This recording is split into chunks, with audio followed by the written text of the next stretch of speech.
సాధారణంగా కీళ్ళల్లో విపరీతమైన వాపులు రావడం, నొప్పి రావడం, కీళ్ళన్నీ కూడా స్టిఫ్ అయిపోయినట్టు అంటే గట్టి పడిపోయినట్టు ఫీలింగ్ రావడం, ముడుచుకోవడానికి వాటికి కూడా ఇబ్బంది రావడం, ఇలాంటివి కనిపిస్తూ ఉంటాయి కొద్దిమందికి. అలానే వీళ్ళలో ఏంటంటే ఎక్కువ శాతం చిన్న జాయింట్స్‌లో ఎఫెక్ట్ అనేది కనిపిస్తూ ఉంటుంది.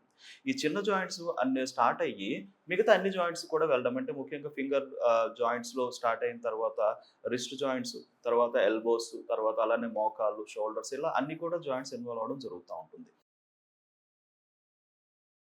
ఇది కూడా యూజువల్‌గా టీనేజ్ దాటినటువంటి వాళ్ళలోనే ఎక్కువ శాతం స్టార్ట్ అవుతుంది. సో, ఈ రకమైనటువంటి కీళ్ళ నొప్పుల్ని ఏమంటాం?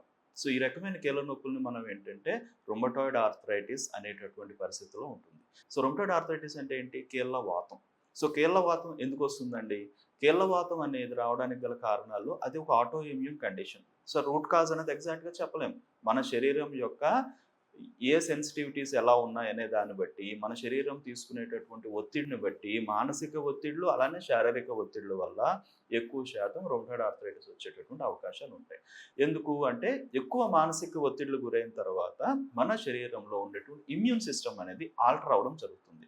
నేచురల్‌గా ఇమ్యూన్ సిస్టమ్ అనేది ఏంటంటే మనకి ఏ డిసీజ్ రాకుండా కాపాడాలి. బట్ అన్‌ఫార్చునేట్‌లీ ఈ రుమటాయిడ్ ఆర్థరైటిస్ కీళ్ళ వాతం ఉండేటటువంటి పర్సన్స్‌లో ఈ ఇమ్యూన్ సిస్టమ్ అనేది మనకి మన ఓన్ సెల్స్‌నే డ్యామేజ్ చేస్తుంది. అలా డ్యామేజ్ చేయడం అనేది కీళ్ళల్లో స్టార్ట్ అవుతుంది కాబట్టి కీళ్ళల్లో వాపు, ఎర్రగా అవ్వడం, నొప్పి రావడం, పట్టుకుపోయినట్టు అనిపించడం, ఏ పని చేయలేం. చిన్న చిన్న బరువులు కూడా మోయలేనటువంటి పరిస్థితి రావడం, నిద్ర సరిగ్గా లేనటువంటి పరిస్థితి రావడం, ఇన్ని రకాల ప్రాబ్లమ్స్ అనేవి వస్తాయి. సో, ఈ కీళ్ళ వాతం అనేది ముఖ్యంగా ఎవరిలో ఎక్కువగా కనిపిస్తుంది? సాధారణంగా చూస్తే గనక ఆడవాళ్ళలో కాస్త ఎక్కువ పర్సెంటేజ్ కనిపించే అవకాశాలుంటాయి. అది కూడా ఏ ఏజ్‌లో స్టార్ట్ అవ్వచ్చు? 20 దాటిన తర్వాత లేదంటే 25-35 మధ్యలోనే చాలామందికి కీళ్ళవాతం యొక్క లక్షణాలు బయటపడతాయి. సో, దీన్ని ఎలా గమనించాలి? ఒకటి లక్షణాలను బట్టి. ఏ లక్షణాలు ఇందాక చెప్పినట్టు కీళ్ళల్లో నొప్పులు, ముఖ్యంగా చిన్న జాయింట్స్‌లో వచ్చేటటువంటి నొప్పులు, స్టిఫ్‌నెస్ ఇవన్నీ కూడా స్టార్ట్ అవుతూ, వాపులు పెరుగుతూ, ఏ పని చేయలేని పరిస్థితి రావడం, కదలలేనటువంటి పరిస్థితికి కూడా వెళ్ళిపోవడం జరుగుతుంటుంది. చాలామంది సివియర్ కండిషన్స్ వస్తే గనక బెడ్ రిడెన్ అయిపోయే పరిస్థితి వస్తూ ఉంటుంది. సో, రెండవది ఏంటి అంటే ముఖ్యంగా ఈ నొప్పులు ఇంకా పెరుగుతా ఉంటే గనక, నొప్పులు ఇంకా అడ్వాన్స్ అవుతుంటే గనక, కీళ్ళు పూర్తిగా స్టిఫ్ అయిపోయి మనకేంటంటే కదలలేనటువంటి పరిస్థితి. చిన్న పెన్ కూడా కొంతమంది పెన్‌తో రాయలేనటువంటి పరిస్థితి. ఏదైనా టీ గాని ఇలాంటివి కప్పులు మోయలేనటువంటి పరిస్థితులు కూడా వెళ్ళే అవకాశాలుంటాయి. సో, ఇవి ముఖ్యంగా కనిపించేటటువంటి లక్షణాలు. అండ్ వీటిని బట్టి మనం ఏ విధంగా దీన్ని గుర్తించాలి? లక్షణాలతో పాటుగా మనం కొన్ని రకాల ఇన్వెస్టిగేషన్స్ చేపిస్తాం. ఇన్వెస్టిగేషన్స్‌లో ఎక్స్‌రే తీపించొచ్చు. ఏ జాయింట్స్ ఎఫెక్ట్ అయినాయనే దానికి మనం ఎక్స్‌రేలో చూడొచ్చు. రెండోదేంటంటే కొన్ని రకాల రక్త పరీక్షలు చేయించాలి. ఎటువంటివి అంటే ఆర్ఏ ఫ్యాక్టర్, రుమటాయిడ్ ఫ్యాక్టర్ అనేటటువంటిది చేపిస్తే గనక అందులో పాజిటివ్ వస్తే గనక కీళ్ళవాతం అనేది చెప్పొచ్చు. యాంటీ సీసీపీ యాంటీబాడీస్ అనేవి ఉంటాయి. ఇది కూడా టెస్ట్ చేయించుకోవాలి. దీంతో పాటుగా సీఆర్‌పీ అని, అలాగే ఏఎస్ఓ టైటర్ అని, ఏఎన్ఈ అని ఇలాంటి కండిషన్స్ కూడా other auto immune conditions rule out చేయడానికి కూడా మనకి పనికొస్తుంది. సో, ఈ విధమైనటువంటి బ్లడ్ ఇన్వెస్టిగేషన్స్‌లో కూడా మనం రుమటాయిడ్ ఆర్థరైటిస్‌ని క్లియర్‌గా డయాగ్నోస్ చేయడానికి అవకాశం అనేది ఉంటుంది. సో, దీని నుంచి ఎలా బయటపడాలి?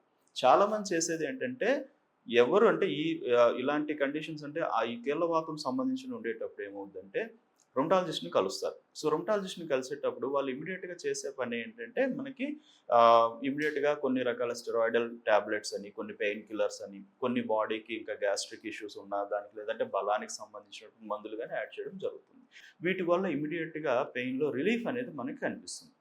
పెయిన్ రిలీఫ్ వస్తుంది గానీ, బట్ ఇంటర్నల్‌గా ఆర్ఏ ఫ్యాక్టర్ కంట్రోల్ అవ్వడం జరగదు. అది ఇంటర్నల్‌గా పెరిగే అవకాశాలుంటాయి. అండ్ డిసీజ్ మాత్రం కంటిన్యూగా ఉండిపోవడం జరుగుతుంది.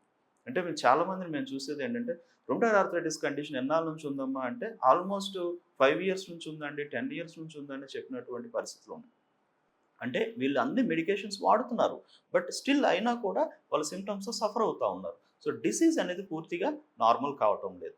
సో, దీనికి హోమియోపతి వైద్యం అనేది తీసుకోగలిగితే గనక హోమియోపతి వైద్యం అంటే ఎందుకు మనం నార్మల్ చేసుకోవచ్చు, నార్మల్‌గా దీన్ని కంట్రోల్ చేసుకోవచ్చు అని అంటామంటే, మెయిన్‌గా కేవలం సింప్టమ్స్ అనేదే కాకుండా, ఈ డిసీజ్ రావడానికి గల రూట్ కాజ్ ఏంటి? ఎయిదర్ సైకలాజికల్ కండిషన్స్ ఉన్నాయా? లేదా ఫిజికల్ కండిషన్స్ ఉన్నాయా? అధికమైనటువంటి మెడిసిన్స్ ఇంతకుముందు వాడి మన ఇమ్యూనిటీని సప్రెస్ చేసి దాన్ని ఆల్టర్ చేసామా, ఇలా చాలా రకాల పరిస్థితులు ఉంటాయి.